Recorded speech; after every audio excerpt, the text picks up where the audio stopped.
Revelation chapter 19, verse 9 and 10. And he saith unto me, Right blessed are they which are called unto the marriage supper of the Lamb. And he saith unto me, These are the true sayings of YAHAWAH BAHASHAM YAHAWASHI. And I fell at his feet to worship him. And he said unto me, See thou do it not. I am thy fellow servant of thy brethren that have the testimony of YAHAWASHI. Worship YAHAWAH BAHASHAM YAHAWASHI, for the testimony of YAHAWASHI is the spirit of prophecy. I want to give all praises and honor to YAHAWAH BAHASHAM YAHAWASHI, BAHASHAM Rakah, forgive me the spirit, to do this lesson. In this lesson, I'm going into the testimony of YAHAWASHI is the spirit of prophecy. Okay. Why is the testimony of YAHAWASHI the spirit of prophecy? Okay. And the answer to that is because it's tied directly to YAHAWASHI's appearing, directly to it. Okay. It keeps you in that mind frame. It keeps you thinking. It keeps you meditating. You're watching these prophecies. You're like, oh man, it's close. Okay. You in the meditation of YAHAWASHI's return. Okay. So that's why it's very important to prophesy. Okay. Let's go to 2 Timothy chapter 4, verse 8. Henceforth there is laid up for me a crown of righteousness, which the Lord, the righteous judge, shall give me at that day, and not to me only, but unto all them also that love his appearing. Right. That love his appearing. Now, how can you love YAHAWASHI's appearing without dealing with prophecy? Okay. It's impossible. Okay. The only way to love his appearing is to watch. What are you watching? You're watching the prophecies. Okay. You see that? You're watching the prophecies. Okay. And your mind is meditating. Oh man, it's close. He's almost here. You're thinking about YAHAWASHI. Okay. Period, man. So that he won't catch you like a thief. Okay. So it keeps you alert. It keeps you alert when you're dealing with the prophecies and the spirit, man, of what you're fighting for. Okay. That's the truth. All right. Let's go to 1 Corinthians chapter 14. Let's read verse 39 and 40. Wherefore, brethren, covet to prophesy. You hear that? Covet to prophesy. Now we know you can covet in a bad way, right? You can covet other people's things. It tells you in the law, do not covet, right? But you can covet to prophesy, right? And forbid not to speak with tongues. Let all things be done decently and in order. Now let's go into covet in that Google definition.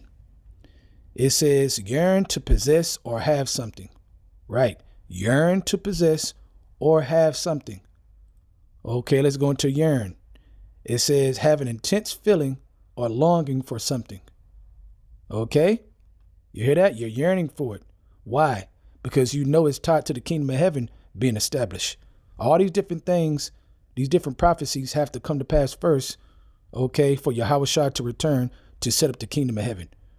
Okay, so you're yearning, all right, because it's the main thing. That's why it says covet to prophesy. It's the main thing. Okay, let's go to 1 Corinthians chapter 14, and let's start at verse 1. Follow after charity and desire spiritual gifts, but rather that you may prophesy. For he that speaketh in an unknown tongue speaketh not unto man, but unto YAHAWAH, BAHASHAM YAHAWASHI. For no man understand him. Howbeit in the spirit he speaketh the mysteries.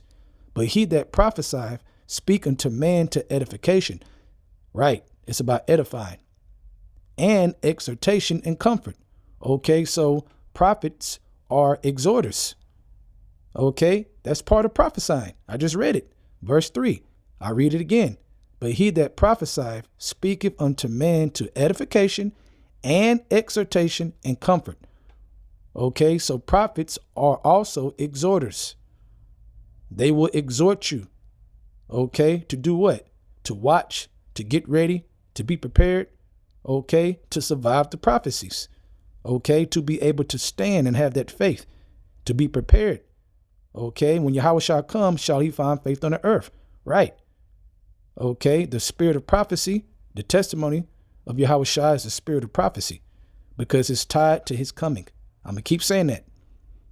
It's tying to his return. Okay, don't forget that when you think about prophecy. Okay, verse 4. He that speaketh in an unknown tongue edify himself, but he that prophesieth edify the church.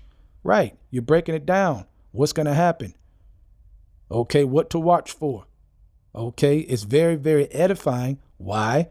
Because it lines you up in the mind frame of looking for YAHAWASHI, his return. Okay, you start thinking about YAHAWASHI more when you deal with prophecy. Okay.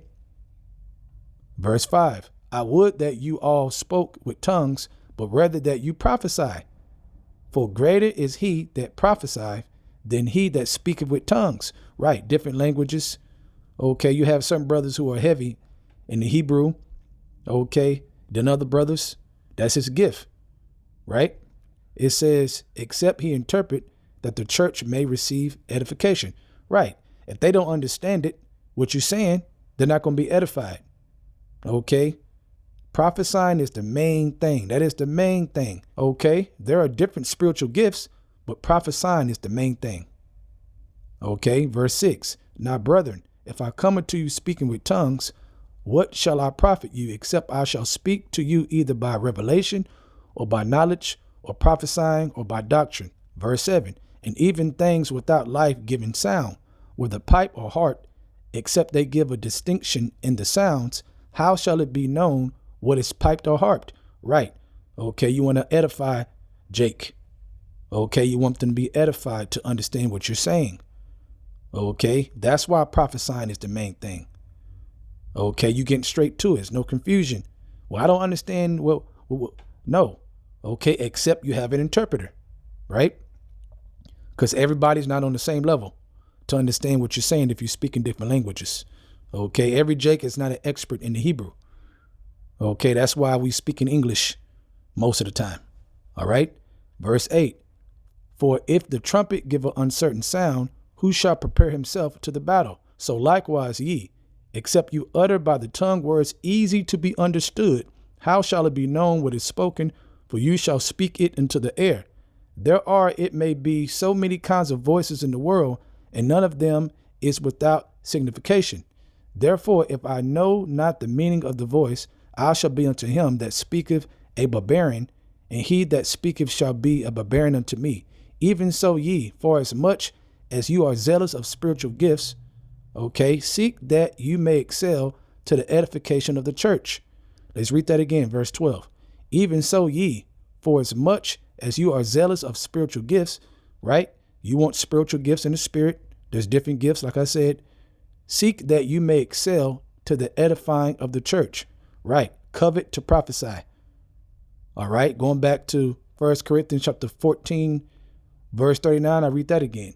Wherefore, brethren, covet to prophesy and forbid not to speak with tongues. Right. Okay. So you get the point. The main thing is to prophesy, man. Okay. The testimony of YAHAWASHI is the spirit of prophecy, which makes it the main thing. Okay. The main thing, because it's tied directly to YAHAWASHI returning. Okay. And we know when he returns, it's over, man. We get changed. We get our new bodies. No more pain. No more suffering. We get to live forever in peace. Okay, so continue to watch the prophecies, all right, and really meditate about this lesson. With that, I want to give all praises to Yahawah, BAHASHAM, YAHAWASHI, BAHASHAM, RAKAH, QUADASH, for giving the spirit to do this lesson. Double honors to the elders of Great Millstone, and shalom to you, Akim, out there that's doing the truth.